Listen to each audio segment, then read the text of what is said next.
మనం ఈరోజు ఇడ్లీలోకి, గారెకి, ఇంకా వడకి, పూరికి దేనికైనా ఈ చట్నీ బాగుంటుందండి. ఒకసారి నేను చేసే పద్ధతిలో చేద్దామా? ప్రాసెస్లోకి వెళ్ళిపోదాము. హాయ్ ఫ్రెండ్స్, నేను మీ శృతిస్ మంత్రాకి స్వాగతం అండి. ఈరోజు ఒక డిఫరెంట్ వేలో మనం చట్నీ చేసుకుందాము. ఎండుమిర్చి, కొబ్బరి, ఇంకా పల్లీలు వేసుకొని చేసుకుందాం. కొబ్బరి సగం చిప్పండి, ఈ సైజ్ చెప్పి తీసుకున్నాను నేను. దీనికి శనగపప్పు 2 టేబుల్ స్పూన్లు ఒకటి యాడ్ చేసుకుంటాను. ఇది మన ఇడ్లీలోకైనా, దోశకైనా, చట్నీ దేనికైనా చాలా బాగుంటుందండి. చెప్పే ప్రాసెస్లో చేస్తే చాలా బాగుంటుందండి.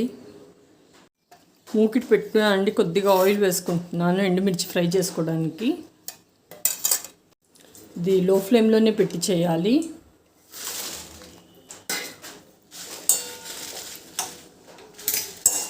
లేదంటే మాడిపోతాయి.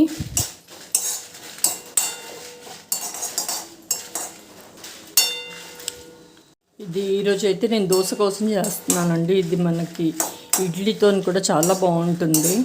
ఒకసారి డిఫరెంట్గా ట్రై చేయండి, బాగుంటుంది.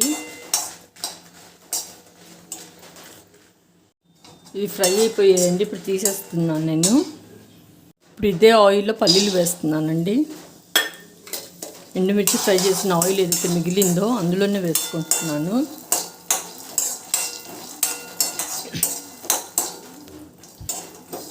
ప్లీజ్ అండి, లైక్ చేయండి, షేర్ చేయండి, సబ్స్క్రైబ్ చేయండి అండి నా ఛానల్ని.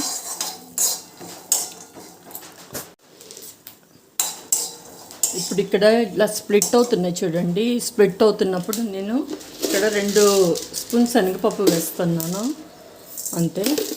ఇది కూడా ఇప్పుడు రోస్ట్ చేసుకుందాం. ఇందులోనే కొద్దిగా జీలకర్ర కూడా వేస్తున్నానండి. మిక్స్ చేసుకుందాం ఇప్పుడు ఇది.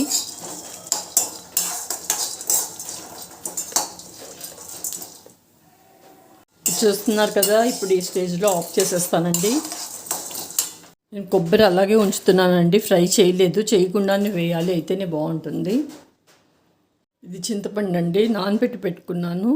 ఇది ఇంత వేసేస్తాను. ఇదంతా చల్లారిన తర్వాత గ్రైండ్ చేసుకుందాం మనం. ఇప్పుడు చట్నీకి సరిపడా ఉప్పు కూడా ఇక్కడే వేసి చూపిస్తున్నాను మీకు. తర్వాత గ్రైండ్ చేసుకుందాం. 1 స్పూన్ వేసుకున్నాను. అదే మూకిడ్లో అండి ఆయిల్ వేసుకుంటున్నాను కొంచెం తాలింపు కోసం. ఇది ఆవాలు వేసుకుంటున్నానండి, అలాగే కొద్దిగా జీలకర్ర, ఇది మినపప్పు, ఇంకా శనగపప్పు వేసుకున్నాను.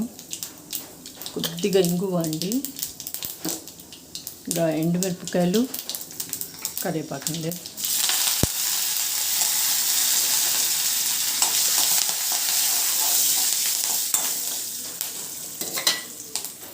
గ్యాస్ ఆఫ్ చేసి వస్తున్నాను. ఇవన్నీ జార్లో వేస్తున్నానండి, గ్రైండ్ చేసుకుందాం. ఇది గ్రైండ్ చేసేసుకుందామండి. ఇది ఇలా గ్రైండ్ చేసుకున్నాను కదండి. ఇప్పుడు ఇక్కడ వాటర్ వేసుకుంటున్నాను. ఇప్పుడు గ్రైండ్ చేసేస్తాను. ఇది మళ్ళీ పర్ఫెక్ట్గా గ్రైండ్ అయిపోయిందండి. ఇది ఇదండి.